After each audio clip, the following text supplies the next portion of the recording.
Ningún 8 de marzo es parecido al anterior. Hace tiempo dejó de ser una fecha formal de calendario para transformarse en un día más parecido a las jornadas que dieron origen al Día Internacional de las Mujeres. Lucha y movilización. Este año las protestas empezaron con una movilización que superó el 1.000.000 de personas en la Plaza de la Dignidad de Santiago de Chile. Y no es una casualidad. Las estudiantes secundarias que invadieron el subte de Santiago en octubre de 2019 se multiplicaron por miles el día de la lucha contra la violencia machista. Apuntaron contra los abusos sexuales de las fuerzas represivas. Dijeron, el violador eres tú. Y llevaron los pañuelos verdes a la primera línea de la resistencia contra el gobierno de Piñera y el régimen heredado de la dictadura de Pinochet. Hoy intentan canalizar las protestas hacia una asamblea constituyente prolijamente limitada, y la movilización de las mujeres en Chile confirma, a su modo, y no sin contradicciones, que no hay un muro que separe las demandas llamadas femeninas de las otras, cuando todo lo que antes parecía inmutable ahora está en cuestión. En cada país se dibujan escenarios políticos y en muchos el feminismo y el movimiento de mujeres son actores políticos ineludibles. Lo sabe el presidente mexicano López Obrador, interpelado por la pobre respuesta estatal, pero sobre todo por el desprecio que emanan las declaraciones de intenciones generales sobre los femicidios. En México, 11 mujeres son asesinadas cada día. La bronca se vuelve incendiaria y pone en jaque incluso a los que se dicen progresistas. Lo saben los gobiernos y regímenes políticos como el español, que ensaya la canalización institucionalizal de la movilización de las mujeres, intentando reducirla a leyes y agendas, mientras le quitan los bordes más filosos a la crítica de esa verdadera asociación ilícita entre patriarcado y capitalismo. En Argentina, que el anuncio de un nuevo debate sobre el aborto legal sea lo más esperado del discurso del presidente en la apertura de sesiones legislativas, es una imagen incontestable de esa relevancia. Es imposible arriesgar hoy un desenlace, pero si estamos más cerca de la legalización, es por la persistencia de la calle, el único lenguaje que entiende el Palacio. No fue, no es, ni será regalo de ningún gobierno. A la espera del proyecto anunciado que nadie conoce, nuestros enemigos declarados ya hablaron. El jefe de la Iglesia Católica, Monseñor Víctor Fernández, adelantó algo de lo que hoy vimos en ese acto político disfrazado de misa.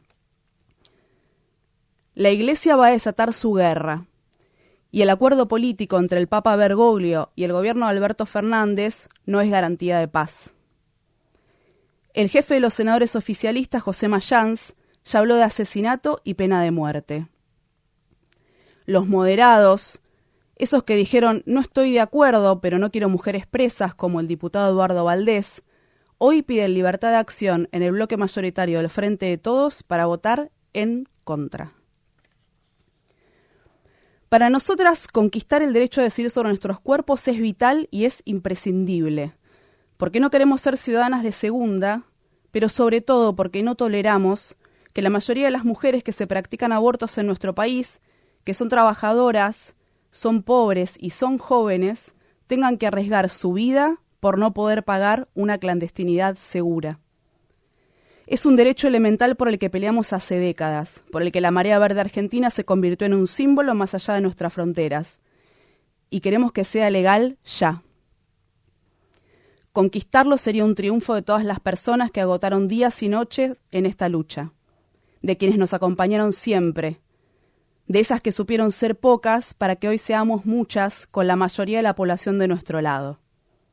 Queremos ganar, sí, pero no es nuestro techo. La conquista del derecho al aborto legal es un punto de partida. Es lo mínimo que le exigimos a las sociedades que ostentan el nombre de democracia. Nuestro techo sigue lejos si una mujer es asesinada cada 23 horas por ser mujer. Si el 55% de las personas que trabajan en condiciones de precarización extrema son mujeres. Si existe una brecha salarial del 25%.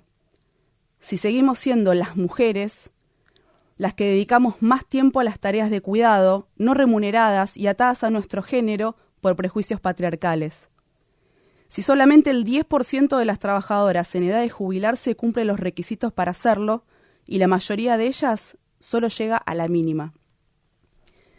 También está lejos mientras siga habiendo travesticidios, mientras Iggy siga condenada por defenderse de la violencia homo-lesbo-transfóbica, mientras la mayoría de las personas trans tenga una expectativa de vida que no supera los 40 años.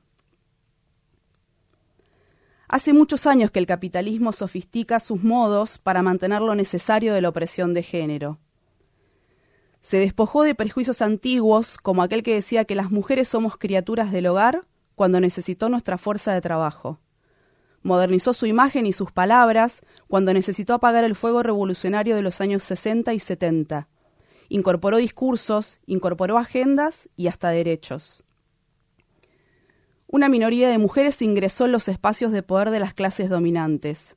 Una parte del feminismo borró las críticas a la sociedad de clases y se transformó así en un discurso dócil y digerible para esas democracias que liquidaban derechos sindicales y conquistas laborales de las mayorías. Nos dijeron que éramos iguales, que ahora teníamos las mismas oportunidades. Pero cuando los gobiernos adoptaron el lenguaje del techo de cristal, la mayoría de las mujeres vivían en los sótanos de la precarización, los bajos salarios y la pobreza. Mientras la mayoría siga ahí en los sótanos, ningún techo nos conforma, sea del material que sea. No por eso eximimos a los gobiernos de su responsabilidad en sostener las condiciones en las que se reproducen la desigualdad, la opresión y la violencia machista. Quieren convencernos de que es más inteligente y efectivo luchar contra la opresión desde adentro. Que nos conformemos con la paridad, las secretarías, los ministerios, como si no fuera indigno que la democracia llevase ese nombre durante tanto tiempo sin una sola mujer en los gabinetes y minorías miserables en los parlamentos. Y como si esos gabinetes hoy mismo no aplicaran en todo el mundo políticas que hacen más difícil la vida de la mayoría de las mujeres. Quieren convencernos de que la lucha por nuestra igualdad puede aceptar los contornos de una sociedad que es desigual. Que nos conformemos con conquistar un derecho muy importante para nosotras, mientras todos los días se privilegian los intereses de los acreedores de una deuda que es ilegal y es ilegítima, mientras la mayoría de las jubiladas y los jubilados viven en la pobreza. La vitalidad del movimiento de mujeres radica en que no somos pocas las que no nos conformamos. Queremos ganar, queremos conquistar los derechos que hoy nos niegan, pero eso no puede significar silenciar las críticas ni los debates que fueron, son y serán parte de cualquier movimiento que pelea contra la opresión. Nuestros enemigos de las iglesias, la derecha conservadora en los bloques mayoritarios, todos ellos ya mostraron sus cartas. Es hora de que elijamos las nuestras. Tenemos que exigir todo. ¿Por qué no se para el país y amenazan con rechazar nuevamente el aborto legal? ¿Por qué no se vacían las escuelas y la mayoría de las personas que dicta clases no accede al derecho básico de decidir sobre su cuerpo? ¿Por qué siguen funcionando los hospitales y la mayoría de sus trabajadoras no puede interrumpir un embarazo en condiciones seguras? ¿Por qué andan los subtes? ¿Por qué se procesan alimentos? ¿Por qué funcionan los bancos? ¿La vida de las trabajadoras vale tan poco para los sindicatos? ¿La vida de las mujeres vale tan poco? Las críticas, las preguntas y las exigencias no van a impedir que cuando llegue el momento en el que sea ley, nos veamos las caras en la calle y sepamos, con solo mirarnos, que el triunfo es nuestro. Con ese triunfo en nuestro haber, vamos a tener más fuerza para decir, sí, ganamos, pero no es suficiente, no nos conformamos. Y preguntarnos, no si es posible que exista un capitalismo sin discriminación de género, sino si esa es una igualdad por la que valga la pena luchar.